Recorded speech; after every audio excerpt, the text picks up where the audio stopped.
welcome everybody, and thank you for coming to the Falmouth Public Library to hear about something that has been in the Falmouth Public Library for so long. And I am so happy to welcome our neighbor in the Falmouth Cultural Institutions arena. Rachel Lovett is the executive director of the Falmouth Museums on the Green, and she is a museum professional. She came to us from the Harwood House Museum, an early American art museum in Annapolis, Maryland.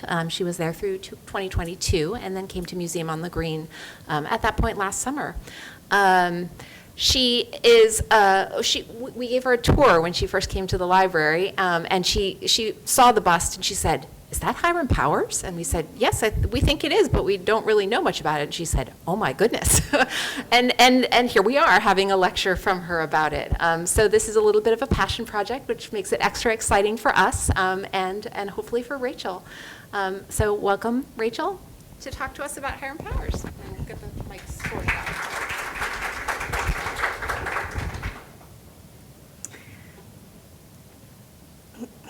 Okay. You guys ready? You excited? Yes, this is the premiere. So let's have some fun. So looking for America. I hope by now everyone has seen America, which is the beautiful sculpture, which is in the entryway, of course, of the main branch of the Falmouth Public Library. If you haven't seen her, I encourage you to do so. She is always out on display.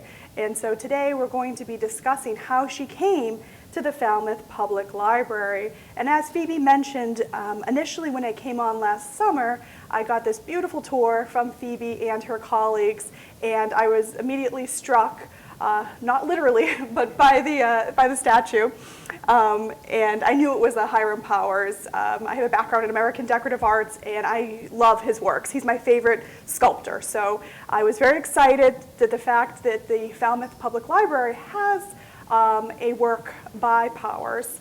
So very exciting. And this lecture is just really so rich. There were so many different ways I could take it, and I'm really excited about the way that it turned out. I want to start out with looking at how our friend America has been looked at over the years. So Phoebe was kind enough to put together some articles, pull some articles that have the library, and they note that this sculpture is on display. However, she is somewhat mysterious in her origins. So this one, it says it was the most celebrated of the Vermont-born sculptor's pieces. The marble bust of a woman in a classical style with one breast bared has been familiar to generations of patrons of the Falmouth Public Library. However, it is uncertain how this piece of art came to the library, but it is a Hiram Powers sculpture. Another article, one of the mysteries I encountered centers around America, a marble bust in the corner of the young adults room in the main library. The bust is quite a valuable piece of art, but no one knows how it came into the possession of the library. The sculptor has no connections to Falmouth. So, another one, how the Powers sculpture got into the Falmouth Library is a matter for conjecture. The Beebe family, as the town's wealthy patrons of 60 or more years ago, are likely to have been the donors. They were interested in the library and endowed it. The Beebes were likely to have been the ones who had the Powers sculpture. They were travelers in the years when power was in vogue. Yet another one. The bust is based on a full-length statue by Hiram Powers. Although the library staff members do not know where the bust came from, Mrs. Morrissey said they suspected it to have been a gift from the Beebe family. She said the bust has been in the possession of the library for at least 100 years. So here we know it's by Hiram Powers, this famous American sculptor, but how it got to the library is a mystery. So I'm going to take you on a journey today to learn a little bit about Hiram Powers and why it matters that Falmouth has a sculpture by Hiram Powers, and then I will reveal how it was donated to the library. But first, who was Hiram Powers? And here we have him in his workshop, and he certainly does look like a sculptor. So Hiram Powers lived from 1805 to 1873, so solidly in the 19th century, in the mid-19th century there. And his origin story starts in a very beautiful place that I am very well connected to. Does anybody want to take a guess where this is? It obviously looks like New England. It's in the state of Vermont. It is Woodstock, Vermont. Has anybody been to Woodstock? Okay. It's a place I am intimately connected with in the fact that my grandfather built a house there, my parents were married there, my sister was married there, and it is a place that we often go to. And so I initially became interested in Powers' works because he was born there in 1805. He was born to a poor Vermont farmer on the banks of the Ottaquachi River in Woodstock, Vermont, Ottaquachi. And his family had arrived in America by interesting origins. His earliest ancestor was an Irish-American young man who came over when he was 14 years old, and he had been forced to come to America. And he was aboard basically a slave ship called the Goodfellow, and he was sent to the Massachusetts Bay Colony to work. His family, unfortunately, had perished, and this young man had come more or less on his own, where he worked in the colonies. His name was Walter Powers, and this was in the 1650s. So fast forward to 1805, the family are farmers, but the idea of white enslavement is actually a topic that will come up in Powers' life. And so the fact that his ancestor had been basically enslaved was not lost on him. Now, this, of course, is modern-day Woodstock, Vermont. Very gorgeous. I suggest you go visit this fall. But this is probably the Woodstock that Hiram Powers would be more familiar with. At this point, it was largely deforested. Winters were very harsh. You may or may not realize that in the mid-19th century, they were going through a mini ice age. And if you've gone through a Vermont winter, you'll know that they're cold anyways. And so the fact that they were actually going through a mini ice age in the 19th century did not help a farmer. So what the Powers family decided to do is move west. You know, this was the time period of manifest destiny, and the Powers family, after a few failed crops, decided they would have better fortune in a place called Cincinnati. Now, of course, today, Cincinnati is a town that has a lot going on, but in the 18-teens, the family moves there in 1818, it's less so. It's pretty rural, but there is some signs of arts and culture, and Hiram Powers is immediately drawn to that culture. So unfortunately for Powers, pretty soon after the family moves to Cincinnati, which at this point is the American West. You know, now we know there's a lot past Cincinnati, but back then there was not. Unfortunately, his parents pass away pretty quickly after he moves there at age 14. From 14 to 17, he's living with an uncle who's a lawyer, and he is very interested in mechanical things. He leaves school and he works with a clockmaker for a number of years, and he is genius. He's really good at these mechanical clocks. And he also works, his brother is managing a hotel. He works in the reading room for a few years doing that. But things really start to look up for Hiram Powers when he starts to work at a place called the Western Museum.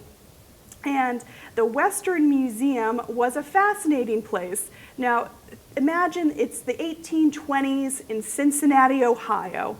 And, you know, life is a little more mundane. We don't have the distractions that we have with TV, phones, and things of that nature. And so the Western Museum was really a place for diversions. The idea of a concept of an American museum had been started in the 1780s by a man, actually, I know very well, Charles Willson Peale. I've wrote a book about him when I was in my Annapolis position. Charles Willson Peale started a museum in the 1780s in Philadelphia, and the concept of a museum was, you would have these natural history specimens, and you'd have these cabinets of curiosity where you're learning about things and you're getting some type of entertainment out of it. So Hiram Powers' job at the Western Museum now he's in his early 20s, was a very interesting one. The owner of the Western Museum had just bought, I think it was about 22 wax dummies. And Hiram Powers' job was to animate these dummies. Now, this is way before Disney World ever came about. And so he actually used mechanical clockworks and put them inside of these waxed dummies. Now, this must have just looked insane to the people who were coming to see it, because they had never seen anything animatronic, or that was just a wild concept. Now, as he is working on these wax dummies, he meets a woman by the name of Frances Trollope. And Frances Trollope, who you see here, she was 48 at the time, and he was 22, and they really struck up a good friendship. Frances Trollope had just come from England, and she's traveling around, and it's one of those things where two people who are going to be famous one day meet each other in a chance encounter, and they're still not famous at all, but they meet and they influence each other in ways that are yet to be revealed. So Frances Trollope, she immediately took to Hiram Powers. He had a really easygoing nature. He was well-spoken, he was smart, he was handsome, he was young, and people just gravitated to him. Now, Frances Trollope, at the time, she had come from England. She was an immigrant mother trying to feed her young children, but she was observing everything she saw. And in 1832, she wrote a book called The Domestic Manners of the Americans, and this was a scathing book about American life and culture. Unfortunately for the Americans, her book becomes very widely read in Europe. So from there, she goes on to Germany, she goes to Italy, and she's writing these travel diaries looking at different life. And people did not travel in the same way we travel today, and so they were really looking at Fanny Trollope's book very closely. But in the 1820s, she had not written that book. She was still in her observation phase. And she meets Hiram Powers, and she sees him working on these mechanical dummies, and she gives him an idea that was widely popular. So she decided to tell him that he should animate them in inspiration of Dante's Inferno. So you see this little broadside here, which is advertising what became the exhibition for the Western Museum. And you can see it is quite an intricate little broadside that he puts together there. Now, this was so popular that he decided to install a fence around it. I mean, people were coming in droves from all over the countryside to see Dante's Inferno. And at first, Hiram Powers had no knowledge, being the son of a farmer, what Dante's Inferno even was. And so the more worldly Frances Trollope educated him on all that. And he kind of, I think maybe that was his initial foray into the classics.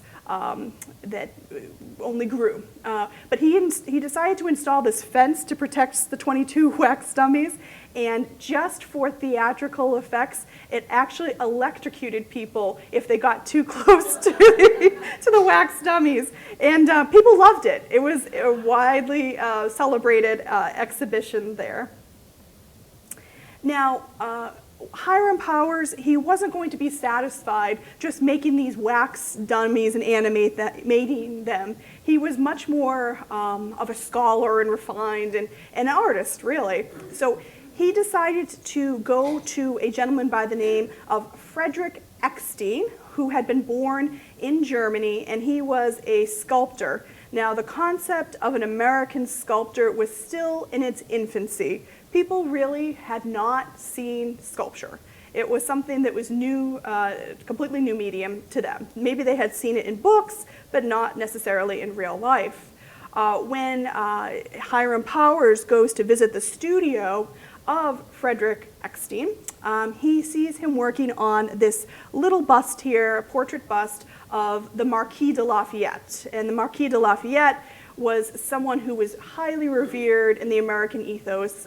He had helped us so much during the American Revolution, and he had visited twice in the late 1790s and in 1824. And so it was widely popular to make things that had the Marquis de Lafayette on them. So he studied at the Cincinnati Academy of Fine Arts, which was founded by Frederick Eckstein, for a few years, and then he had a fateful encounter with a patron of the arts. So, here in America, again, the idea of patron of the arts is still in its infancy.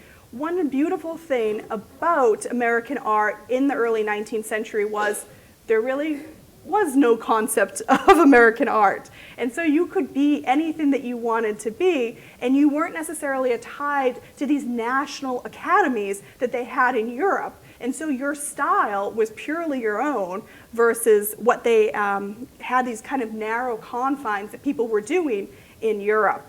So he met a man by the name of Nicholas Longworth, and I could do a whole lecture on Nicholas Longworth. He was really quite interesting.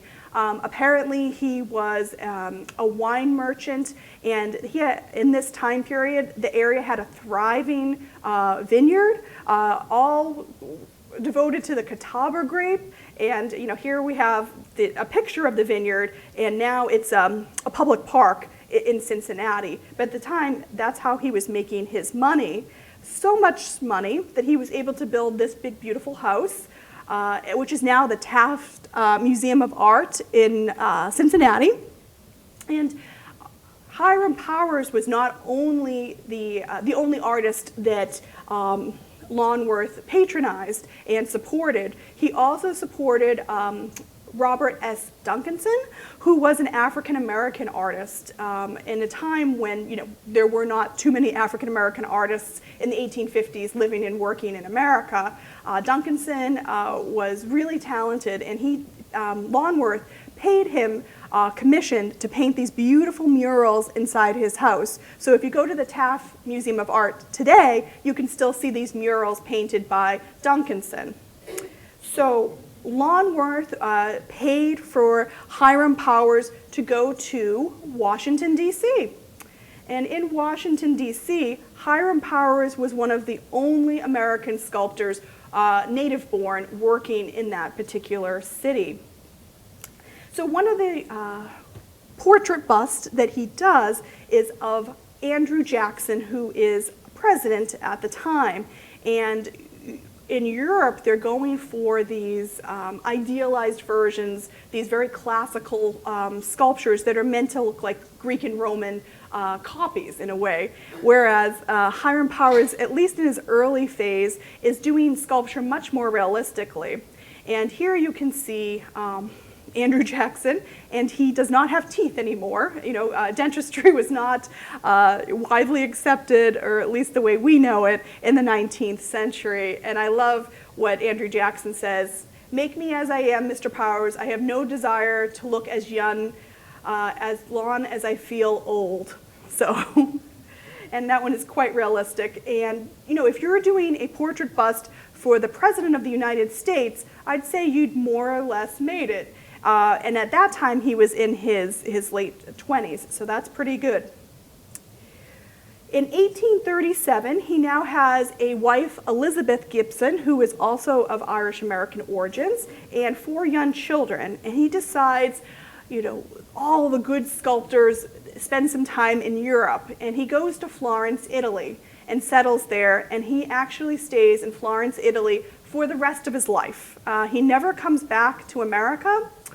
That being said, even though he goes to Florence, Italy, and settles there, he has a community of Americans, he's associating with Americans, and he always sticks very closely to his American identity, kind of the same way that you see other artists like Horatio Greeno, who's a sculptor, American sculptor living in Florence, born the same year in 1805 as Powers, and they become friends when they move there. Now, when he moves to Florence, he is he's basically doing these portrait busts for Americans who come by, and they're on their grand tour of Europe. So essentially, in the 19th century, 18th and 19th century, you have Americans taking these grand tours, and so he's doing these small portrait busts, but is not necessarily feeling fulfilled financially or otherwise. And so he actually encounters someone he met before, Frances Trollope, but now she's a widely celebrated author. She is doing quite well for herself, and she has also got herself ingratiated in some of the best societies in Europe because she has made it. And she convinces him to do something a little bit different. He decides in 1843 to move away from those portrait busts for American tourists and create something called the Greek slave. And the Greek slave will be his claim to fame. This is why Hiram Powers is famous today. So the Greek slave, made in 1843, really builds upon this 1832 Free Greece movement. People wanted freedom from the Greeks from the Ottoman Empire.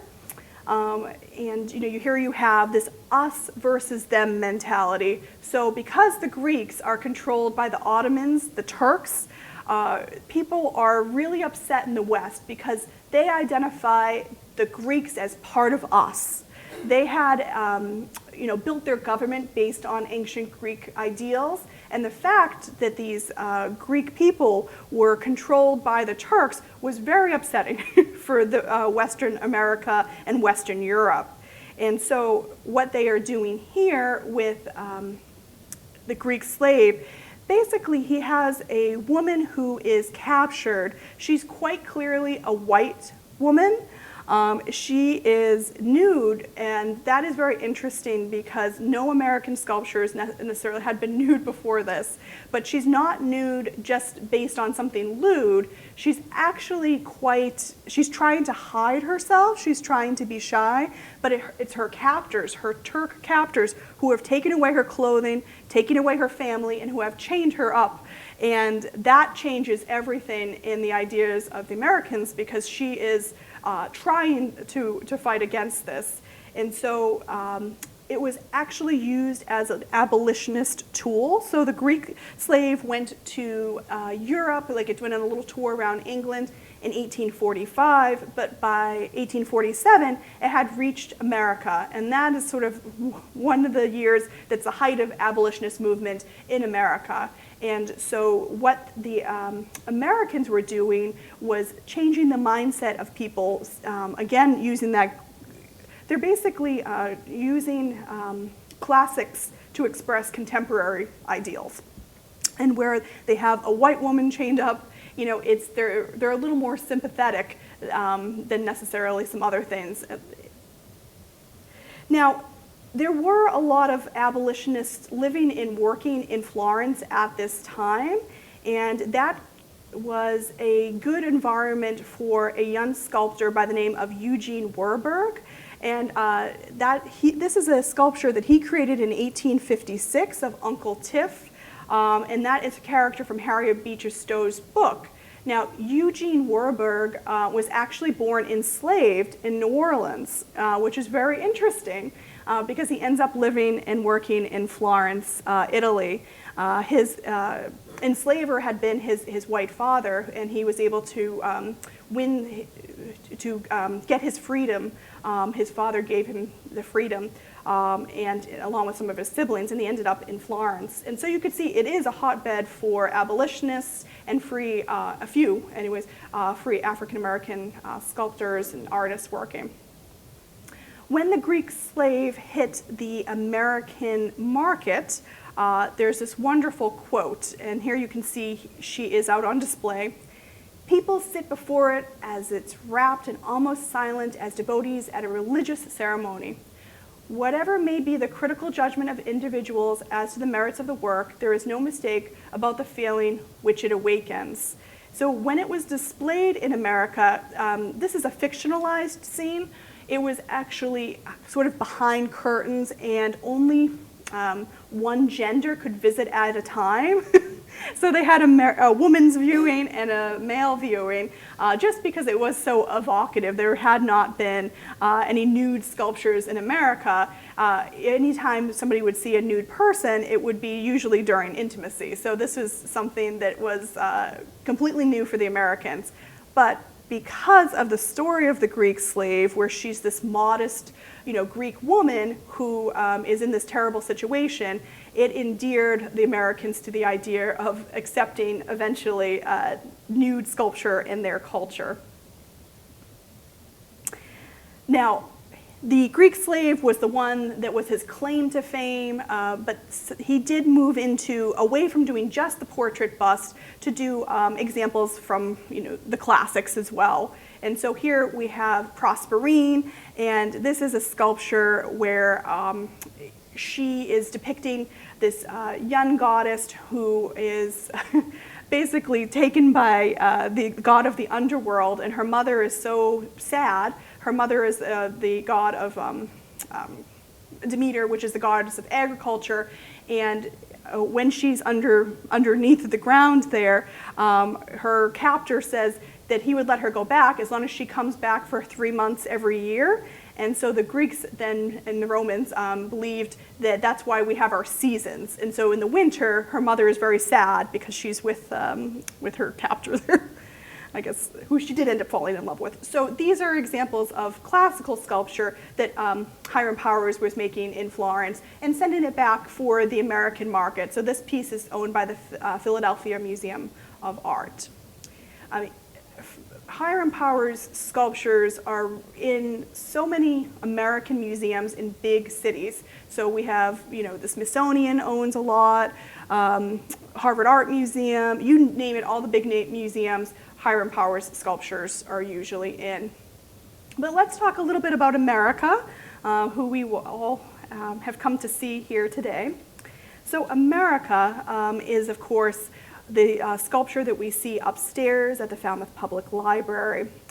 And she's basically a personification of a woman named America, and it's to embody the political creed of our country. So she is depicted as a very youthful maiden, and she's wearing the 13 stars, referring to the original 13 colonies. And she is just really an allegory of America. Now, Hiram Powers wanted to make a full-length America for the U.S. Capitol, but that would never come to be.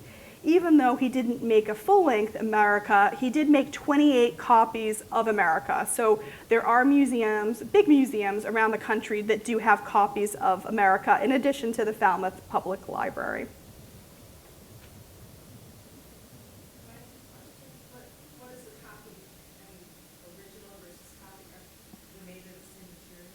Yep, they're all made out of white marble.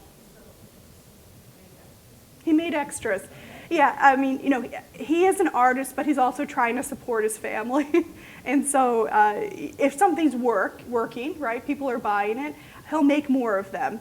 Proserpine, this lovely lady, I believe there's 185. So she was not only Proserpine, she was prosperous.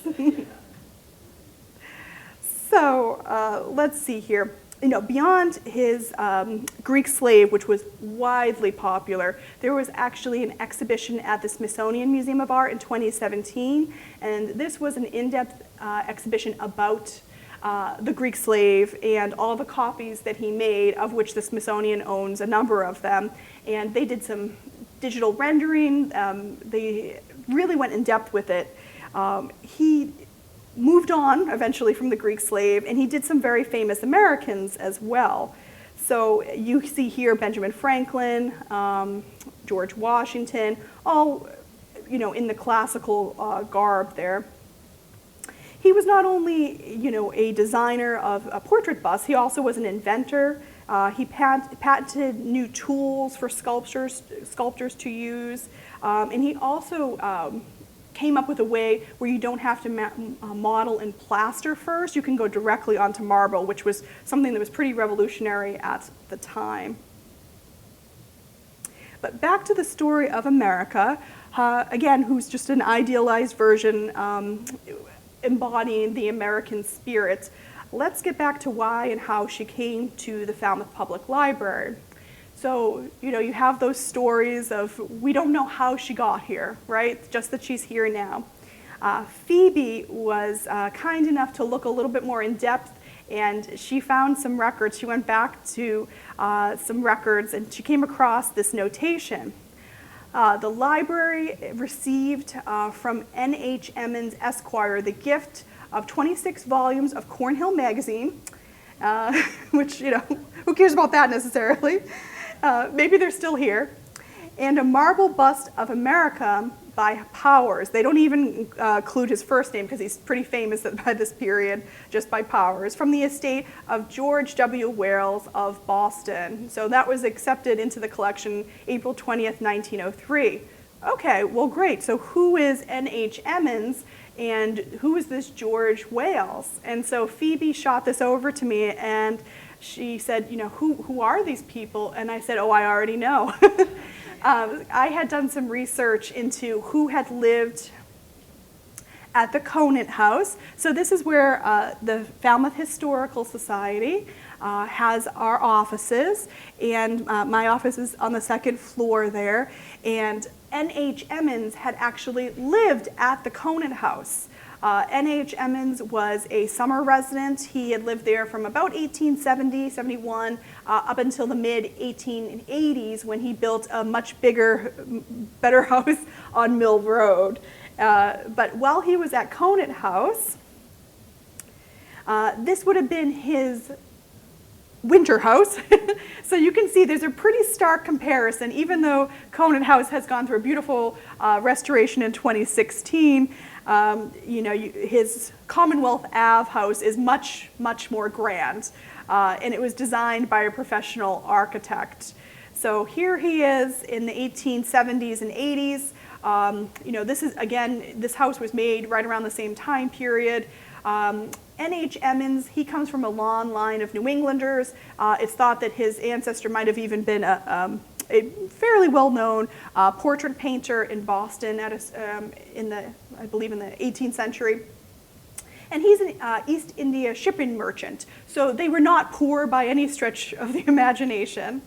Now, his wife, Eleanor, Gassett Bacon, she is living, of course, in the summertime at Conant House, and I love what she does. On the second floor of Conant House, she takes her diamond ring and she actually inscribes her initials and her son's initials into the glass. And that was something that was relatively new research. I did a tour in 2022, September, and Meg Costello, who is here, who's our research manager, and I found some interesting information related to the Conant family, and these initials couldn't be anybody but Eleanor Bacon Emmons and her son, and they were living here in the 1870s, so everything lines up, and it's beautiful to have that connection.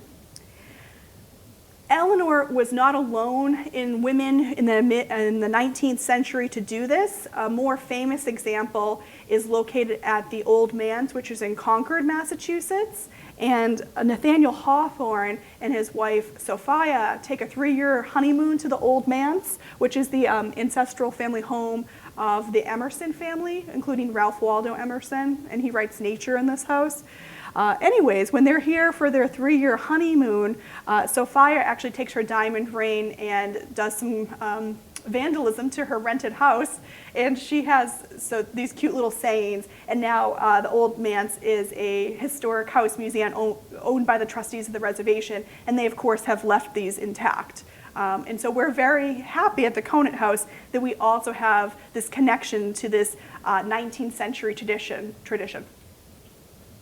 So this is the Falmouth Public Library, pretty much as it was first built, and we know, it was right around 1901 that was all coming together. And here is N.H. Emmons, Nathaniel Emmons, and he's donating America in 1903, in April of 1903. So pretty much right afterwards. Maybe he was taken by this adorable library and wanted to add a fun addition. But how did N.H. Emmons get America, right? I mean, he's a wealthy man, for sure. Is he a patron of the arts? Well, and who is this George W. Wales? So I was able to do some further research, and I learned that George W. Wales was actually the maternal uncle of N.H. Emmons. And so when he had died in 1896, a majority of George W. Wales' collection had gone to the Boston Museum of Fine Arts, where George W. Wales was a trustee. You can see here on the screen here some notation of some beautiful specimens, potteries, and things of that nature that went to the Boston Museum of Fine Arts. But not everything did. George W. Wales and his wife Maria did not have any children, and so their collection was then therefore dispersed. I found in 1906, so about 10 years after the death of George W. Wales, they're still working on kind of dispersing his things and making sure things go to the right locations after George and Maria pass. And I thought it was very interesting, some of the causes that they believed in. One thing that Maria was interested in was a home for older African American women. So I believe that they were a little bit civic minded too, which was interesting. So America ended up in the estate of N.H. Emmons. And so it's kind of crazy to think that the statue maybe, could have been in the small Conant house. More likely it was temporarily lodged at his home on Mill Road. So the Emmons family were not going to stay in the small Conant house forever, although I think N.H. Emmons found it very charming. In the Book of Falmouth, he's described as a Luddite who didn't want to electrify his house. And I'm sure Eleanor probably found that as a stark change from her beautiful Commonwealth Ave house. So they're not going to stay there forever. In the 1880s and 90s, they decide they're going to build this bigger, beautiful house. And this is Mill Road before the house goes in. And then here you can see on Mill Road their big, beautiful house and also the windmill when it was still intact. And I believe the Emmons left it up for a while there. And this is a more contemporary photo of their house. So again, a stark contrast to little Conant house, but more in line with the Cape styles than anything you'd see in Commonwealth Ave in Boston. Fortunately or unfortunately, I guess fortunately for the people who live there, it's been converted to condos, and so that's what it is. But it's still extant on Mill Road today. A little bit more about N.H. Emmons. So now we know, how America came to the library, but let's learn a little bit more about the gentleman who donated it. So he was very much of the same mindset of the Beebes and the Fays. So I could certainly understand how one would think that that the Beebes might have donated America. He was certainly, a wealthy gentleman. He had the same concerns that they did. And one thing that he did is he got involved with the Stone Dock Association. And the records of the old Stone Dock, he actually donated to the Falmouth Historical Society. The reason he got involved with the organization is because he wanted to control that area. What essentially he wanted to do is he wanted a better harbor for his yacht, as we are concerned today, I'm sure. And so because he wanted this better harbor for his yacht, he and some of his friends, were pretty upset about that. What they wanted to do was to dredge out Salt Pond, which would have been very convenient for him, since his house is essentially on Salt Pond, and make that the downtown Falmouth Harbor, because the other places in town have better harbors. West Falmouth's got a pretty good harbor, and if you got a yacht up in North Falmouth, you got places, but the central part of town didn't have this amazing harbor, and he was pretty upset about that. And so he got together with some of his friends, and they voiced some of their other concerns, and they were almost going to separate from town. And so here it is, 1901, the library's built. 1903, he donates America, so still very much involved civically in the town of Falmouth. But by 1907, he was pretty jazzed up. He was pretty upset. And him and his friends actually got together, and they were going to separate and make the town of Nobska. So there almost was two towns here in Falmouth. Now, Nobska would have encompassed the more, well, the town side that had some means, right? So he was looking at, the places on Mill Road, Woods Hole, West Falmouth, and portions of North Falmouth to make this Nobska. And it really got very contentious because these wealthy gentlemen who summered here, mostly the Beebes, Emmons, Fays, you can see on the screen here, they had some very powerful friends up in Boston. And so they got together at this hotel in Boston in January of 1907, and the town went back and forth with them about how they could accommodate them. And I won't get into all the details, but as you know, they were able to accommodate some of their needs, including a harbor for their wealthy yachts. And that is how Falmouth Harbor has come to be, right near the Heights there. So they were dredging Deacon's Pond. So that was a pond at one point. And here's some images of that taking place. Yeah, so that was kind of an interesting insight into who N.H. Emmons was. I do also want to mention, because some of his children were very interesting, he ended up having 6 children, the eldest of which was Robert Wales. Robert Wales, he was an American football player, he was a coach, a yachtsman, a millionaire. He played and coached football for Harvard from 1891 to 95. He later had a successful career in banking and stockbroker business. He was an average yachtsman, and he was a managing owner of the Resolute in its successful defense of the America's Cup. But here you have someone, he had married and had 2 sons. He had everything in the world, and at age 55 in 1928, he committed suicide at Buzzards Bay. And so, I think that's a very human story, and it's very contemporary. And I was talking with Meg today, do I want to tell that story or not? But I think it's important to tell it because, here you do have someone who has everything. And, depression reaches so many people. But he had 5 younger siblings. And here we have pictured his sister over on the left-hand corner with her husband. His sister Susan married the son of President Garfield, so that's very interesting. And the 2 other girls also got married at all 3 of them got married at St. Barnabas Church, and they were married by H.H. Smith, Reverend Smith, all around the same time period, 1905, 6, and then later in 1912. And H.H. Smith was one of the founders of the Falmouth Historical Society, so I thought that was a nice connection. But to kind of bring it full circle, I want to talk about one of the Emmons sons who had a kind of an interesting story. So William, or Bill, was one of the last sons of N.H. Emmons, and he went to Harvard, as they all kind of did, and he graduated, and he ended up becoming a cattle rancher in Laramie, Wyoming. And in 1902, he married Harriet Balch. But William and Harriet's marriage was pretty troublesome. And so by 1907, the marriage had ended in divorce. And of course, divorce is pretty common now, but back in 1907, it wasn't. And for Bill, he decided rather than come back to Boston, he was going to go to Pomfret, Vermont. And Pomfret, Vermont, he was going to buy a farm.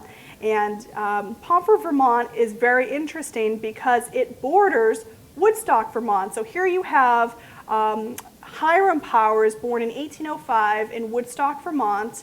And one of his wonderful sculptures comes to the Emmons family. And about 100 years later, a son of the Emmons family moves right next door to where Hiram Powers was born, and he sets up this beautiful farm. So today you can actually visit Cloudland Farms. It's one of my family's favorite restaurants, and it's only open on certain nights, and it's a really lovely place. But it's third generation from the Emmons family. So even though he had a terrible divorce, he found love again, and he married Daisy Young, and their family continues to own it to this day.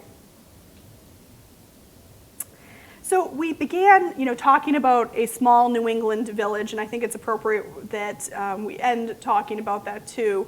Hiram Powers, as you can see from this wonderful quote, even though he left his hometown of Woodstock, Vermont, he often thought about that, even when he was in Florence, Italy. And he writes this lovely letter back to his cousin Tom Powers, who's living in Woodstock.